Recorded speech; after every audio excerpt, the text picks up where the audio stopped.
Top quality और consistent performance के लिए सिर्फ सिल्वर पंप। टॉप क्वालिटी और कंसिस्टेंट परफॉर्मेंस के लिए सिर्फ सिल्वर पंप, नाम याद रखना। मारहाण केलं, तू कशासाठी गेलेला होता आणि नेमका त्या दिवशी कोणत्या दिवशी हा प्रकार घडला? 18 तारखेला घडलं होतं का 19 तारखेला? 19 तारखेला सकाळी 7:30 वाजता प्रकार झाला। माझा मुलगा शिरूरमध्ये ॲडमिट होता जवरी हॉस्पिटलला। त्या हॉस्पिटलला ॲडमिट असताना मी गावाकडे गेलो होतो।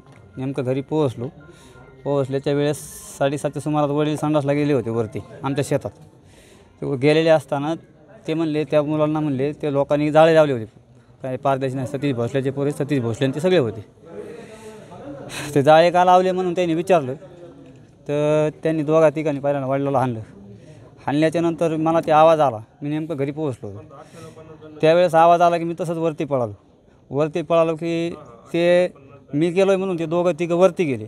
त्यांनी पुन्हा फोन केले तर 2 गाड्या बोलवल्या, डिझायर आणि स्कॉर्पिओ।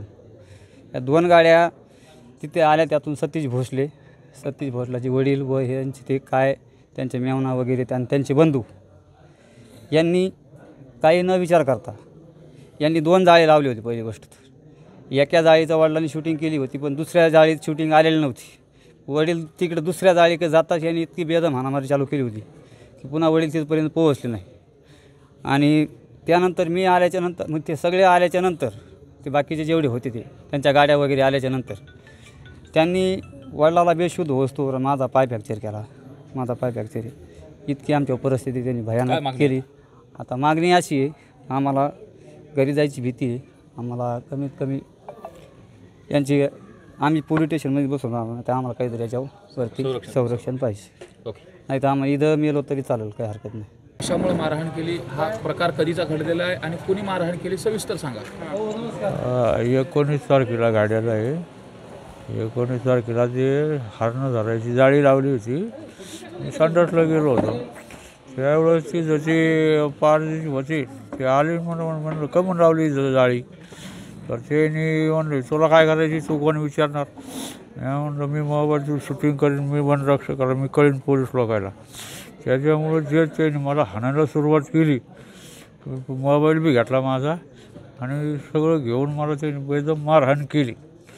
पण मारहाण करीनच का, पण परत पुन्हा येईन दुसरे लोक बोलून घेऊन 2 गाड्या घेऊन इतकं मरणाचं मारलं त्याने आम्हाला, इतकं बिनसूत केलं।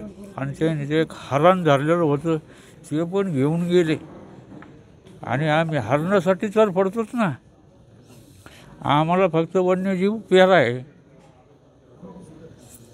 आम्ही त्याच्यासाठी रडतो। आणि हे लोक मारतीच राहू येऊन तिथं आम्हाला बी।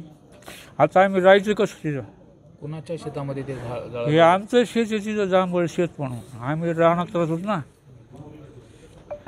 त्याच्यामुळं आता आम्हाला गावाकडे जायची पण भीती आहे। कुणी मारलं होतं? आता काय तक्रार दिली तुम्ही? आता मागणी काय? आता तक्रार दिलेली पण त्यांच्या नावाने, आता त्यांची इतकी नावं बी काय ध्यानात राहतात का आमच्या?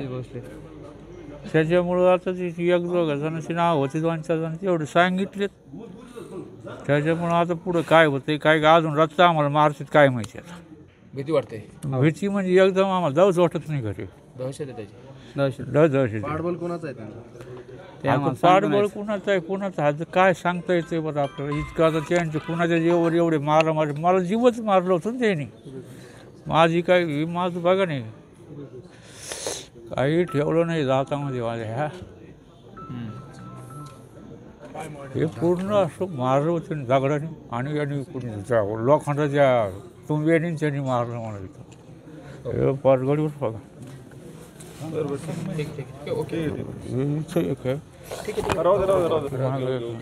प्रकार काय आहे आणि तुम्ही आता काय कशासाठी आलात इथं? सर, दिलीप ढाकणे आणि 19 तारखेला सकाळी 9च्या आसपास, म्हणजे 7:30च्या आसपास शेतामध्ये असताना त्या ठिकाणी खोक्या भोसले आणि त्याचे काही सहकारी हरणं पकडत होते। आणि हरणं पकडताना यांच्या शेतामध्ये दिलीप ढाकणे यांच्या शेतामध्ये पकडत होते। आणि हरणं पकडण्यास मज्जाव केल्यामुळं दिलीप ढाकणे यांना खोक्या उर्फ सतीश भोसले आणि त्यांच्या सहकार्याने अमानुष हाणमार केली। त्यामध्ये त्यांचे 8 दात पडलेत, इथला जबडा फ्रॅक्चर झाला आहे, त्यांच्या मुलाचा पाय फ्रॅक्चर झाला, त्याच्या वार आहे। आणि ते SP ऑफिसला गेले असताना 19 तारखेला SP ऑफिसमधून त्यांना हकलून देण्यात आलं। API धोरवड नावाच्या APIने SP ऑफिसमधून त्यांना हकलून दिलं।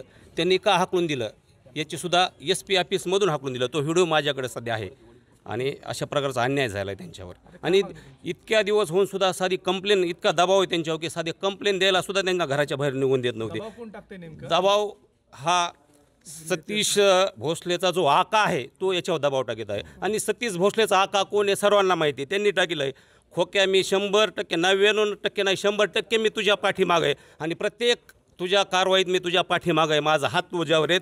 हा व्हिडिओ त्याच्या आकाचा आलेला आहे आणि त्याचा आका हा आष्टीचा बोका सुरेश धस आहे. आणि फक्त सतीश भोसलेवरच कारवाई न करता त्याच्या आकावर सुरेश धसवर कारवाई करायची झाली पाहिजे. आणि जोपर्यंत सुरेश धसवर कारवाई होत नाही त्याच्यावर कारवाई होत नाही तोपर्यंत आम्ही शांत बसणार नाहीत. वन्यजीवाचा सुद्धा त्याच्यावर गुन्हा दाखल आहे. हरणं पकडताना ते पकडलेले आहेत.